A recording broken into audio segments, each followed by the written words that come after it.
Vous êtes très nombreux à me dire que vous avez lancé vos propres campagnes Google Ads, mais que vous ne comprenez rien, que c'est très compliqué. Et je vais pas vous mentir, moi ça fait 8 ans que je le fais, et encore il y a une semaine, j'ai découvert un paramètre caché dont j'ignorais totalement l'existence. En fait, avec ces paramètres-là, Google peut faire des modifications sur ton compte sans te prévenir. En gros, tu lui donnes l'autorisation de modifier certaines images, certains titres, certaines extensions de liens, et t'as peut-être pas envie en fait. Et moi, je viens de découvrir que ça existait. Je suis peut-être nul, mais à mon avis, tu connais pas non plus. Je vais te le montrer directement sur mon écran. Donc, si tu ouvres ton compte Google Ads et que tu cliques dans Campagne, Assets, je crois qu'en français c'est composants, tu vas cliquer sur les trois petits points ici et tu vas cliquer sur Account Level Automated Assets. En français, j'en ai aucune idée. Tu vas arriver ici, mais tu vas encore recliquer une deuxième fois sur More, Advanced Settings.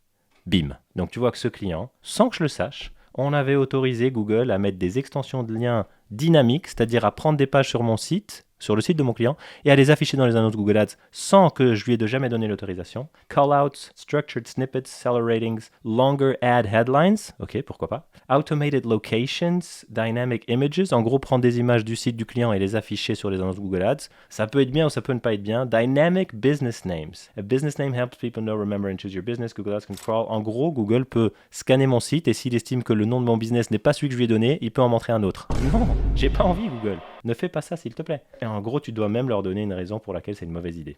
Donc quand tu me dis que tu as du mal à gérer tes campagnes Google Ads, je te comprends. Malheureusement, c'est un métier. J'aurais bien aimé que n'importe qui puisse aller là-dedans et lancer ses campagnes Google Ads. C'était peut-être le cas en 2012, mais il y a tellement de choses qui ont changé que non. Dynamic Business Logos. Non, j'ai pas envie que tu ailles chercher sur mon site des logos moins bien que celui que je t'ai donné et que tu les affiches. Tu prends juste le logo que je t'ai donné, Google. Dynamic Site Links, pareil, j'en ai pas envie. Tu vas juste afficher des extensions de liens que moi je te donne. Voilà, bref. Revois un peu tous ces paramètres-ci, tu laisses juste ceux que tu souhaites laisser la main à Google et tu retires les autres. Dis-moi si tu connaissais ce paramètre caché et à bientôt.